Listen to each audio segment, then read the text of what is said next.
जादुई ताज की शक्तियां, शेर की अच्छाई और भूतिया कुत्ता।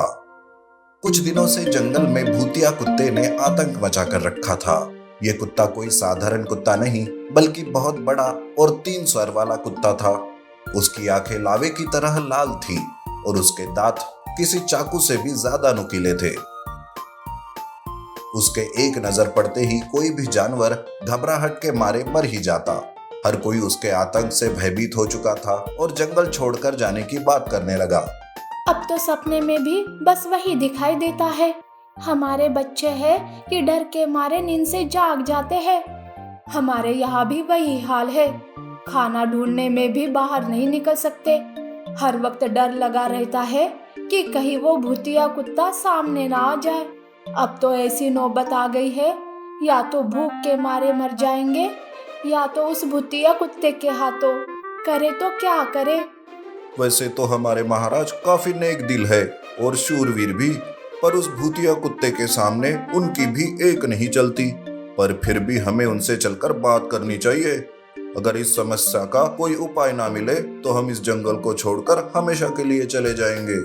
इस तरह सारे जानवर चोरी छिपे मिलकर आपस में उस भूतिया कुत्ते के बारे में बात कर ही रहे थे कि दूसरी ओर उस भूतिया कुत्ते ने एक लोमड़ी और उसके पूरे परिवार को खत्म कर दिया। बस उसके 3 नन्हे बच्चे अपने मरे हुए परिवार के पास बैठकर आंसू बहा रहे थे। उन्हें वैसा रोता हुआ छोड़ कुतिया कुत्ता वहां से निकल पड़ा। पूरे जंगल में धीरे धीरे ये बात फैल गई और सब लोग लोमड़ी के उन बच्चों के लिए आंसू बहाने लगे। तोता कहता है, अब बेचारे बच्चों का क्या होगा? भूख के मारे तो वो वैसे भी मर जाएंगे। नहीं नहीं, मैं ऐसा नहीं होने दूंगा। मैं इन्हें अपने साथ अपने घर ले जाऊंगा। मेरे बच्चों के साथ ये भी मेरे घर पर ही रहेंगे। जल्द से जल्द मैं इन्हें और अपने बच्चों को लेकर ये जंगल छोड़कर चला जाऊंगा। हम सभी को इस जंगल को छोड़कर चले जाना ही सही रहेगा। हमें अभी के अभी महाराज से बात करनी होगी। उस भूतिया कुत्ते का पेट तो अभी भरा है, अब वो बाहर शिकार पर नहीं निकलेगा। यही सही समय है, हम महाराज शेर से जाकर बात कर सकते हैं। भालू की बात से सहमत होकर सारे जानवर छुपते छुपाते शेर की गुफा तक जा पहुंचे कि तभी सारे जानवरों को एक साथ अपने सामने पाकर वो हैरान हो गया। ऐसी भयानक परिस्थिति में तुम सब एक साथ अपने घरों से बाहर कैसे निकले? अगर उस भूतिया कुत्ते ने तुम्हें देख लिया तो गजब हो जाएगा। आपने लोमड़ी और उसके परिवार के बारे में तो सुना ही होगा ना महाराज। हमें चिंता सताए जा रही है कि हमारा भी कहीं वही हाल ना हो जाए। इसलिए हम जल्द से जल्द अपने परिवार को लेकर इस जंगल को छोड़ना चाहते हैं। बस आपसे यही बात करने के लिए यहाँ आए थे। तुम सबकी बातों में दम तो है, मैं भी वही सोच सोच कर परेशान हो रहा हूँ। लेकिन मुझे बस 2 दिन का वक्त दो। अगर फिर भी मुझसे कुछ ना हो पाया तो तुम्हारे साथ मैं भी इस जंगल को छोड़कर चला जाऊंगा। ये मेरा वादा है तुमसे। और आज के बाद उस लोमड़ी के बच्चों को मैं संभालूंगा, उनकी परवरिश मैं करूंगा। सबने शेर राजा की बात मानकर सब लोग अपने अपने घर लौट जाते हैं। शेर भी अपनी गुफा में लोमड़ी के बच्चों को खेलता हुआ देख सोच में पड़ जाता है कि आखिर वो उस कुत्ते को कैसे खत्म करेगा। कि तभी कुछ खरगोश उसके पास दौड़े भागे चले आते हैं। महाराज महाराज, आप जल्दी हमारे साथ चलिए। क्या बात है खरगोश, तुम सब यहाँ इस वक्त क्यों आए हो? इन दिनों जंगल में ऐसे खुलेआम घूमना तुम्हारे लिए खतरनाक साबित हो सकता है। वो सब हमें पता है महाराज, पर हम आपसे बहुत ही जरूरी बात करने यहाँ आए हैं। हम खरगोश अपने लिए जमीन के अंदर से खाना ढूंढ निकालते हैं।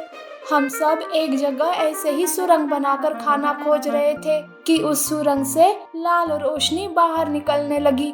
जब हमने उसे और गहरा खोदा तो वहाँ हमें एक सुनहरा ताज दिखाई दिया, जिनमें लाल रंग के पत्थर लगे हुए थे और वो रोशनी उन्हीं पत्थरों में से बाहर निकल रही थी। ये तो बहुत ही अजीब बात है।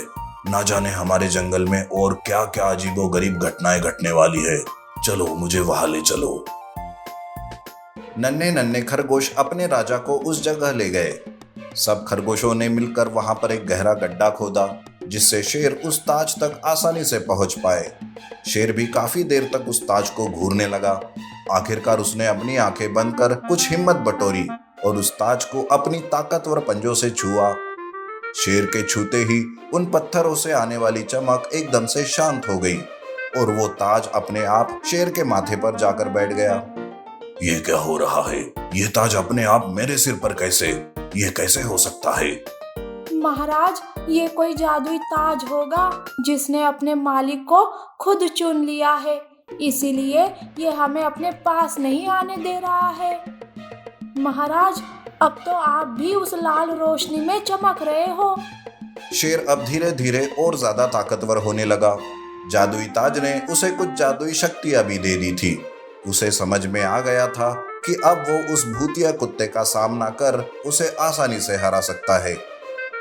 इसलिए वो तुरंत भूतिया कुत्ते को ढूंढने उसके इलाके की ओर निकल पड़ा। तो दूसरी ओर खरगोश भी इन सब की खबर देने बाकी जानवरों के पास पहुंच गए, जिसे सुनकर बाकी जानवर भी आश्चर्यचकित और खुश हो गए। शेर कुत्ते को ढूंढते ढूंढते आखिरकार उसके सामने पहुंच ही गया। ये क्या? ये तुम्हें क्या हो गया? और ये तुम्हारे सिर पर क्या पहने रखा है तुमने? पता है, आज तुम्हारी मौत तुम्हें मेरे सामने लेकर आई है। मौत तो आज होगी, पर मेरी नहीं, तुम्हारी। मेरे पास इस पवित्र जादुई ताज की शक्तियां है। आज मैं तुम्हें हरा कर ही रहूंगा। शेर की बातें सुन भूतिया कुत्ता गुस्से से लाल हो गया और उसने बिना वक्त गवाए शेर पर हमला कर दिया। पर अब वो एक साधारण शेर नहीं था। ताज की जादुई शक्तियों ने उसे बहुत ज्यादा ताकतवर बना दिया था और वो उन्हीं नाखूनों से भूतिया कुत्ते पर वार करने लगा। कुत्ते को संभलने का एक भी मौका नहीं मिला और वो लहूलुहान हो गया और अपने एक सिर से कुत्ते पर आग बरसाना शुरू किया। भूतिया कुत्ता राख में बदल गया और हवा में गायब हो गया। महाराज, अब आप इस ताज का क्या करेंगे? ये भी कोई पूछने की बात है? ये ताज महाराज का है, इसीलिए महाराज इसे अपने पास ही रखेंगे। नहीं, ये ताज बस उस भूतिया कुत्ते से इस जंगल को आजाद करने के लिए हमारी मदद के लिए आया था। हम हमेशा के लिए इसका इस्तेमाल नहीं कर सकते, इसलिए हम इसे सही जगह पर छुपा देंगे और जब कभी इसकी जरूरत पड़ेगी बस तभी इसका इस्तेमाल करेंगे। महाराज की बातों से सब सहमत हो गए और उन्हें एक बार फिर से अपने महाराज के नेक दिल होने का प्रमाण मिल गया। भूतिया कुत्ते के आतंक से उनका जंगल पूरी तरह से आजाद हो गया। अब वो पहले की तरह खुशहाल राज्य बन चुका था। सीख: किसी भी ताकत का इस्तेमाल सिर्फ सही वक्त आने पर ही करना चाहिए।